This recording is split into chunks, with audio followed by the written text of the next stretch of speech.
يا أيها الذين آمنوا أطيعوا الله وأطيعوا الرسول وأولي الأمر منكم. قال النبي صلى الله عليه وسلم: لا يؤمن أحدكم حتى أكون أحب إليه من والده وولده والناس أجمعين. رواه الإمام البخاري في صحيحه. سبحان ربك رب العزة عما يصفون وسلام على المرسلين والحمد لله رب العالمين. اللهم صل على سيدنا محمد وعلى آل سيدنا محمد وبارك وسلم. اللهم صل على سيدنا محمد وعلى آل سيدنا محمد وبارك وسلم. اللهم صل على سيدنا محمد وعلى آل سيدنا محمد وبارك وسلم. تیری محفل بھی گئی، چاہنے والے بھی گئے. تیری محفل بھی گئی، چاہنے والے بھی گئے. شب کی آہیں بھی گئی، صبح کے نالے بھی گئے. تیری نگاہوں سے دل سینوں میں کانپتے تھے. کھویا گیا ہے تیرا جذب قلندرانہ. محترم بزرگوں، دوستوں اور بھائیوں، خصوصاً حضرت مفتی عبداللہ صاحب، مولانا محمد اسجاد صاحب اور جن کے گھر میں شادی ہے، یہ مبارکباد کے لائق ہے. انہوں نے وہ محفل جس پر خدا اور خدا کا رسول ناراض ہوتا ہے وہ محفل قائم نہ کی، بلکہ وہ محفل قائم کی جو خدا اور رسول کے ذکر کی ہے. اللہ رب العزت ان کی شادی کو مبارک فرمائے اور آپس میں محبتیں عطا فرمائے. وہ محبتیں جو سیدہ فاطمہ اور حضرت علی مرتضیٰ رضی اللہ تعالیٰ عنہما کے بیچ میں تھی، وہی محبتیں عطا فرمائے. پھر اس محفل کی برکت سے اللہ رب العزت حسنین کریمین جیسی اولادیں نصیب فرمائے. اور اس موقع پر جیسا کہ مفتی عبداللہ صاحب نے شروعات کی تھی کہ سب سے پہلے یہ پروگرام دیوراٹی کے اندر ہوا ہے حضرت ہی کی محنتوں سے، اور آج الحمدللہ حضرت والا مولانا اسجد صاحب کی محنتوں سے یہ پروگرام ہو رہا ہے. ان دونوں کو ہم مبارکباد پیش کرتے ہیں. اللہ مزید قبولیت عطا فرمائے. دوستوں اور بزرگوں، جیسا کہ مفتی صاحب نے بہت ساری باتیں بتائی، اللہ کرے کہ ہم ان پر عمل کرنے والے بن جائیں. میں چند گزارشات پیش کرتا ہوں. قرآن مقدس کی میں نے ایک آیت مبارکہ پڑھی اور ایک حدیث مبارکہ پڑھی. اللہ رب العزت قرآن مقدس میں فرماتے ہیں: یا ایھا الذین آمنوا اطیعوا اللہ واطیعوا الرسول. ایمان والو، جب تم ایمان لا چکے ہو، مومن بن چکے ہو، اطاعت کرو، اللہ کی اطاعت کرو، رسول اللہ صلی اللہ علیہ وسلم کی. چونکہ ہم نے کلمہ پڑھ لیا ہے، جب ہم نے کلمہ پڑھ لیا، ہم ایمان والوں میں آ گئے، تو اب ہمارے اوپر لازم ہے کہ ہمارا اٹھنا بیٹھنا چلنا پھرنا سارا کا سارا نبی پاک صلی اللہ علیہ وآلہ وسلم کے طریقے کے موافق بن جائے. جوامع الحدیث احادیث کے اندر ایک حدیث ہے، نبی پاک صلی اللہ علیہ وسلم فرماتے ہیں: لا یؤمن احدکم حتی یکون ہواہ تبعا الیہ لما جئت بہ. کہ تم میں سے مومن اس وقت تک مومن کامل نہیں ہو سکتا جب تک کہ اس کی خواہشات جس شریعت کو میں لے کے آیا ہوں اس کے موافق نہ بن جائے. تو اللہ رب العزت نے نبی پاک صلی اللہ علیہ وسلم کو ہمارے لیے اسوہ حسنہ بنایا، بہترین نمونہ. کائنات میں سب سے اگر کوئی بہتر ہے، خوبصورت ہے، خوبصیرت ہے، وہ نبی کی ذات ہے۔ تو اللہ رب العزت نے نبی کو ہمارے لیے اسوہ حسنہ بنایا، نبی کی پوری زندگی ہمارے لیے اسوہ حسنہ ہے۔ اٹھنا بیٹھنا چلنا شادی بیاہ یہ سارے ہمارے طریقے نبی پاک صلی اللہ علیہ وسلم کے طریقے کے موافق بن جائیں تو ہماری زندگی کامیاب بن جائے گی۔ آج شادی کے موقع پر یا یہ کہ باقی جو مواقع آتے ہیں ہم یہ سوچتے ہیں یار زندگی میں ایک باری تو یہ مواقع ملتے ہیں کر لیتے ہیں، نہیں دوستو، یہ بھی تو سوچنا چاہیے کہ زندگی بھی ایک بار ملی ہے، رب کو راضی کر لیں، رب کو منا لیں، روٹھا ہوا رب ہم سے راضی ہو جائے، زندگی بھی دوبارہ نہیں ملا کرتی۔ اس لیے ہم اپنی زندگیوں کو نبی پاک صلی اللہ علیہ وسلم کی زندگی کے موافق طریقے کے موافق بنائیں۔ صحابہ رضوان اللہ علیہم اجمعین جو نبی کے آنے سے پہلے گمراہی بھی پڑے ہوئے تھے، لیکن نبی نے آ کر ان پر محنت کی تو کائنات کے امام بن گئے، اور اللہ فرماتے ہیں کہ ایمان لاؤ جیسا کہ صحابہ ایمان لائے تھے، وہ معیار حق بن گئے۔ وجہ نبی پاک صلی اللہ علیہ وسلم کی سنتوں کو اپنایا۔ ہم سوچتے ہیں کہ یار شادی کا موقع ہے یا ایک خوشی کا موقع، کچھ کر لیں بعد میں دیکھی جائے گی، نہیں، جب انسان خواہشات کو چھوڑتا ہے اللہ کے لیے، اللہ رب العزت پھر اسے اعمال میں لذت عطا فرماتے ہیں، پھر اسے ایمان میں ایک حلاوت عطا فرماتے ہیں۔ یہ حلاوت جبھی ملتی ہے جب انسان اپنے خواہشات کو، اپنے دنیاوی جو رسومات ہیں ان کو چھوڑ کر رسول اللہ صلی اللہ علیہ وسلم کی سنتوں کے موافق اپنی زندگی کو بنائے۔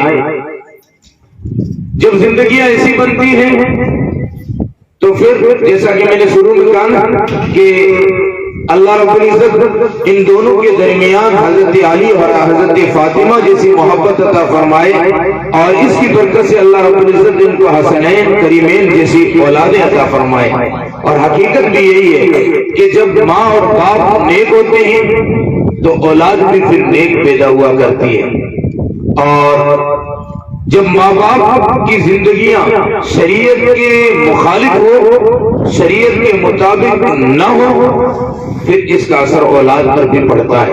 قرآن مقدس میں اللہ رب العزت 22 پارے میں ارشاد فرماتے ہیں کہ جب جہنم کے اندر جہنمیوں کو ڈالا جائے گا تو اس وقت اللہ رب العزت سے گزارش کی جائے گی، اللہ رب العزت سے کہا جائے گا کہ اللہ ہم نے تو اپنے بڑوں کی اتباع کی تھی، ہمارے بڑوں نے ہمیں جو سبق سکھایا، جس راستے پر وہ لے چلے ہم اسی پر چلے تھے، ضعفین من العذاب والعنہم لعنا کبیرا، کہ ہمارے بڑوں کو ڈبل عذاب دیجیے اور ان پر لعنت ارشاد فرمائیے۔ آج جس اولاد کو خوش کرنے کے لیے انسان کرتا ہے، بیوی کو خوش کرنے کے لیے، برادری کو خوش کرنے کے لیے انسان یہ چیزیں رسومات کرتا ہے کہ لوگ کہیں گے کہ یہ برادری کے اندر اس کا یہ مرتبہ ہے، یہ پیسے والا ہے، اس نے یہ کیا، قیامت کے دن دوستو اسی برادری کو داؤ پر لگا دے گا۔ قرآن مقدس 12 نمبر 29 کے اندر اللہ رب العزت فرماتے ہیں کہ جہنمی جہنم سے بچنے کے لیے اپنی بیوی کو داؤ پر لگائے گا، اور اپنے بیٹوں کو، بیٹیوں کو، یہاں تک کہ اپنے پوری برادری کو داؤ پر لگا دے گا کہ یہ سب لے لو اور مجھے معاف کر دو، مجھے جنت دے دو۔ تو دوستو جس برادری کو خوش کرنے کے لیے اللہ کو ناراض کیا جاتا ہے، اسی برادری کو کل داؤ پر لگا دیا جائے گا کہ ان سب کو لے لو، ہمیں چھوڑ دو۔ تو پھر برادری کی واہ واہ کے لیے، لوگوں کی واہ واہ کے لیے ہم کیوں کریں؟ ہم اس لیے اعمال کریں کہ میرا اللہ مجھ سے خوش ہو جائے۔ لوگ کہیں کچھ بھی کہیں، یار اس نے کچھ نہیں کیا، کیا فرق پڑتا ہے؟ لوگ سمجھے مجھے وقار تنقید، لیکن وہ یہ نہ کہے کہ میری محفل کے قائل نہ رہا۔ آج جمعرات ہے، جمعرات کو نبی پاک صلی اللہ علیہ وسلم کے حضور میں ہمارے اعمال پیش کیے جاتے ہیں، تو آج ہم وعدہ کریں کہ ہم ہر موقع پر سنت کو آگے رکھیں گے۔ اگر ہمیں معلوم نہیں ہے علماء سے پوچھیں گے، اور پوچھ کر ہم سنت کو آگے رکھیں گے۔ اور نوجوان بھی، آج نوجوان کہاں پہنچ گئے؟ ہاں نوجوان کہاں پہنچ گئے؟ وہ بھی نوجوان تھے، غزوہ بدر کا موقع ہے. حضرت عبد الرحمن بن عوف رضی اللہ تعالیٰ عنہ فرماتے ہیں ذرا نوجوان میرے قریب آ جائیں اور دل کے کانوں سے سنیں کہ آج ہم بھی نوجوان ہیں، وہ بھی نوجوان تھے، ان کا بھی بچپنا تھا. فرماتے ہیں کہ دو معصوم بچے 11 12 سال 13 سال عمر ہے ان کی، یا تقریباً 15 سال عمر ہے، وہ میرے بازو میں آتے ہیں اور مجھے کہتے ہیں ابو جہل کون سا ہے؟ پوچھا کیوں؟ کہتے ہیں کہ قسم کھائی ہے مر جائیں گے یا ماریں گے ناری کو، سنا ہے کہ گالیاں دیتا ہے وہ محبوب باری کو. ہاں، جب ہم نے نبی کی شریعت کو پس پس ڈال دیا، نبی کے طریقوں کو چھوڑا، غیروں کو ہمت ہوئی نبی پر انگلی اٹھانے کی، نبی کی ذات پر انگلی اٹھانے کی، وجہ اس کی یہ ہے، غلطی ہماری ہے کہ ہم نے نبی کی شریعت کو، نبی کی سنت کو چھوڑ دیا. نوجوانوں، وہ بھی نوجوان تھے، کہتے ہیں کہ قسم کھائی ہے مر جائیں گے یا ماریں گے ناری کو، سنا ہے کہ گالیاں دیتا ہے وہ محبوب باری کو. حضرت عبد الرحمن بن عوف فرماتے ہیں کہ بچوں ابھی تمہاری بھجاؤں میں، تمہارے بازوؤں میں وہ طاقت نہ آئی کہ تم اس کا مقابلہ کر سکو. کہنے لگے زیادہ سے زیادہ یہ ہوگا کہ مر جائیں گے، زیادہ سے زیادہ یہ ہوگا کہ قتل ہو جائیں گے،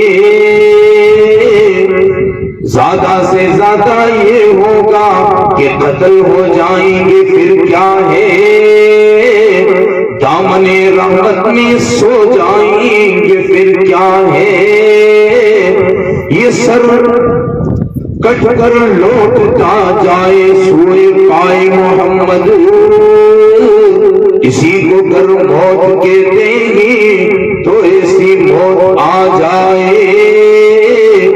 یہ جذبات تھے ان کے. حضرت عبد الرحمن فرماتے میں نے بتایا وہ ہے، فرماتے میں نے اشارہ کیا جس طرح تیر کمان سے نکلتا ہے، یہ دونوں شاہین پرواز کر گئے. ایک نے گھوڑے پہ حملہ کیا اور ایک نے ابو جہل پر حملہ کیا. تھوڑی دیر کے بعد میں نے دیکھا کہ ابو جہل کا لاشا نیچے گرا ہوا تھا.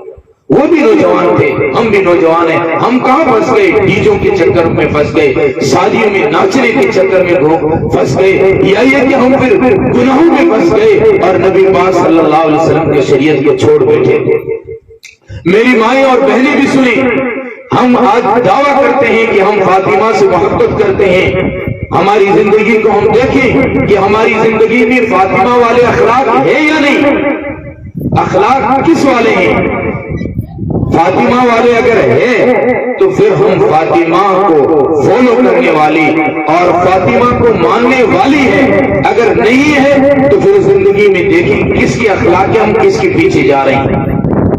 میری ماؤں اور بہنوں، جب نیکی اختیار کریں گی اللہ رب العزت آپ کی اولادوں کو نیک بنائے گا. آپ کی نسلوں سے اللہ رب العزت معین الدین چشتی اجمیری جیسے اور پیران پیر شیخ عبد القادر جیلانی جیسے ولی اللہ پیدا فرمائے گا. ایک بزرگ کہتے ہیں کہ میں اپنی بہنوں اور ماؤں سے جھولی پھیلا کر کہتا ہوں کہ اپنے اعمال کو سدھارو، اپنے اعمال کو بناؤ. آج امت کو پھر ضرورت ہے معین الدین چشتی اجمیری جیسے بزرگ کی، خواجہ بختیار کاکی رحمت اللہ علیہ جیسے بزرگ کی. یہ بزرگ ماں کی گود سے تیار ہو کے نکلتے ہیں. ضرورت ہے کہ مائیں اپنے اعمال درست کریں اور نماز کی پابندی کریں. اللہ رب العزت پھر ان کو معین الدین چشتی اجمیری جیسے بزرگ عطا فرمائے. سیدہ فاطمہ الزہرا رضی اللہ تعالی عنہا، جس کے بارے میں علامہ اقبال کہتے ہیں، فرماتے ہیں کہ مزرع تسلیم را حاصل سیدہ بطول، مادر اسرا اسوہ کامل بطول.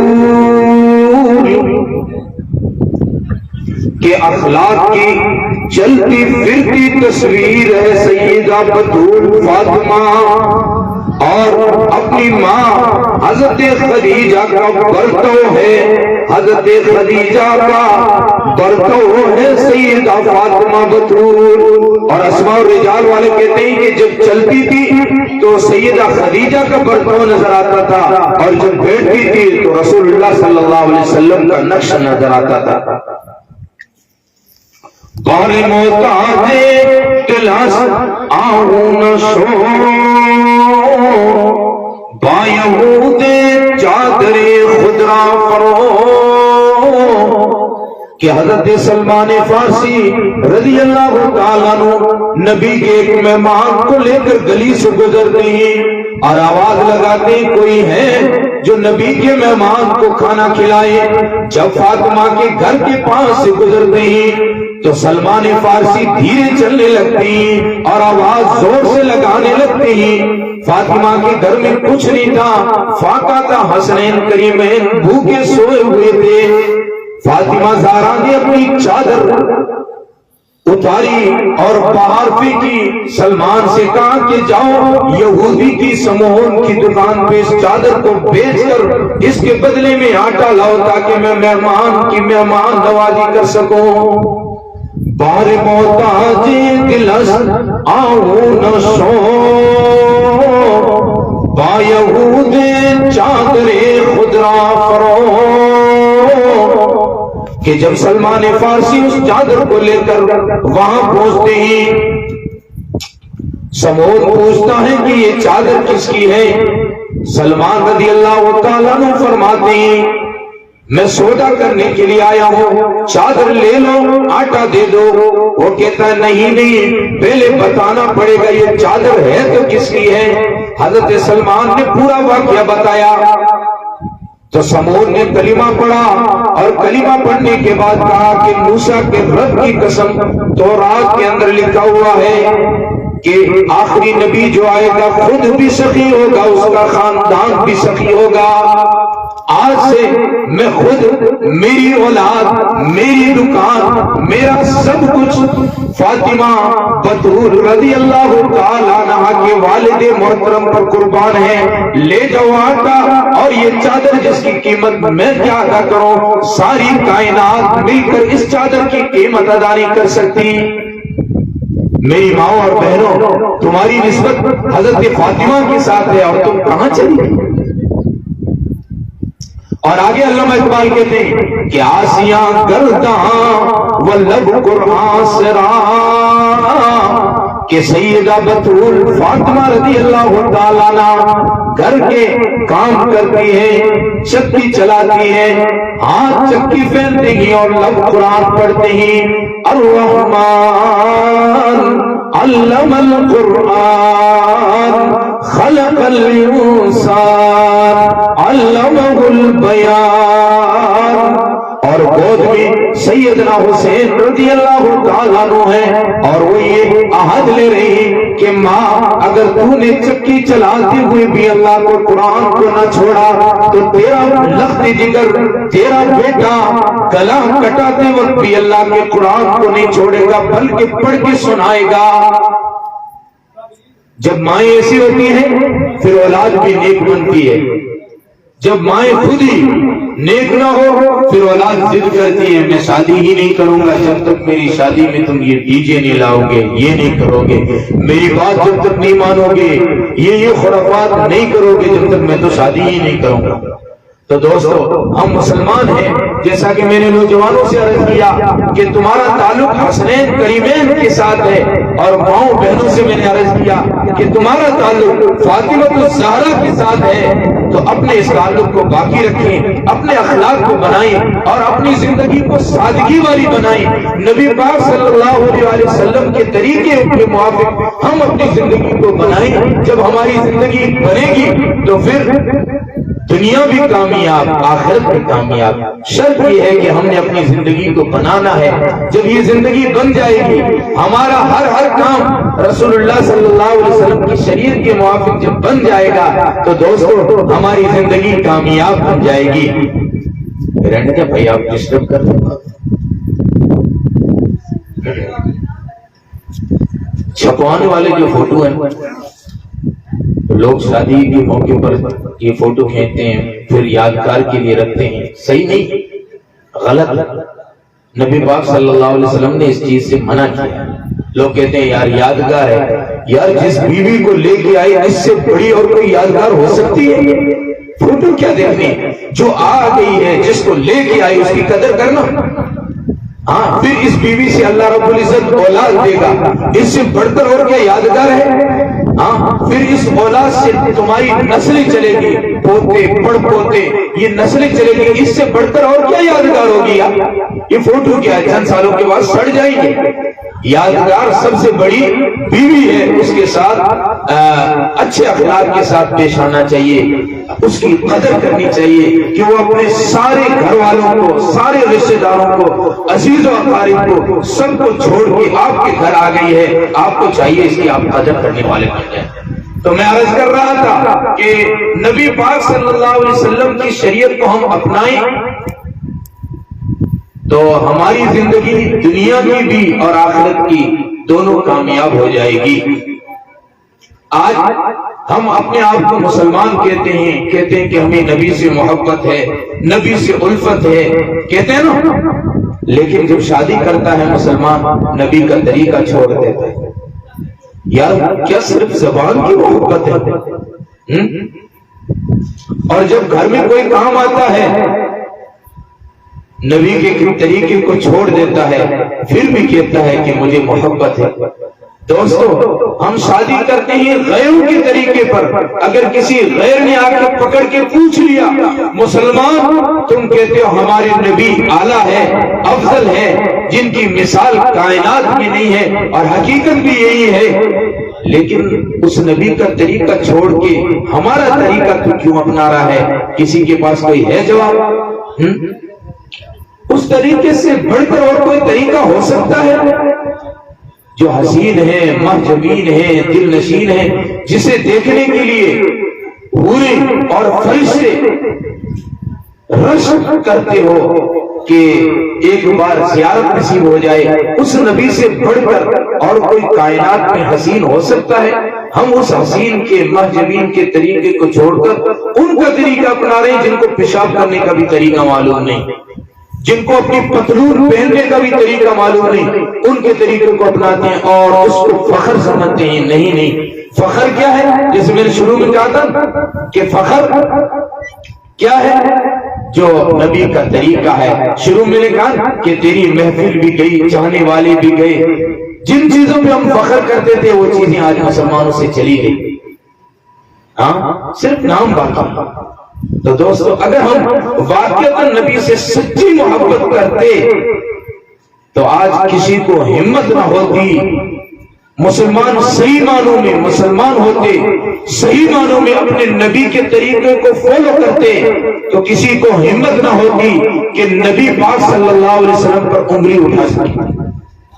آج ان لوگوں کو جن کو خود کے کھانے کا طریقہ معلوم نہیں، خود کے باپ اور ماں کا پتہ نہیں، اور خود کی نسل کا پتہ نہیں، وہ بھی کھڑے ہو کر نبی پاک صلی اللہ علیہ وسلم پر اعتراض کرتے ہیں۔ وجہ یہ ہے کہ ہم نے نبی پاک صلی اللہ علیہ وسلم کے طریقے کو، نبی کے اخلاق کو ہم نے چھوڑ دیا، اس وجہ سے ان کو ہمت ہوئی۔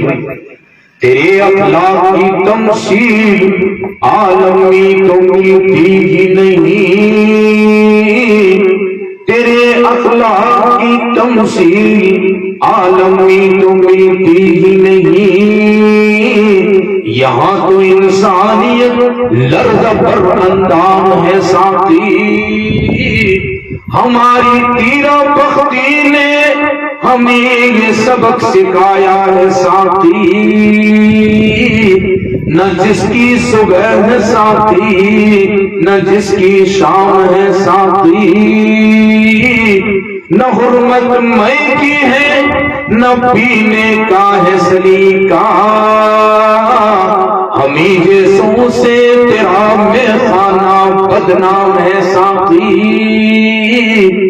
ہمیں جیسے نام کے مسلمان، یا یوں کہوں تو گوشت کھانے کے مسلمان، بس آج مسلمان اتنا ہی رہ گیا ہے لیکن دوستو جب ہم نبی کے طریقوں کو اپنائیں گے تو اللہ رب العزت دنیا میں ہمیں عزت بھی عطا فرمائے گا، اللہ رب العزت سربلندی بھی عطا فرمائے گا، اللہ رب العزت ہمیں سب کچھ عطا فرمائے گا۔ شرط یہ ہے کہ ہم نبی پاک صلی اللہ علیہ وسلم کے طریقے کو اپنائیں، اپنی زندگیوں میں سادگی لائیں۔ یہ دنیاوی زندگی چند دنوں کی ہے۔ لوگ کہتے ہیں کہ یار موج کر لو، تو یار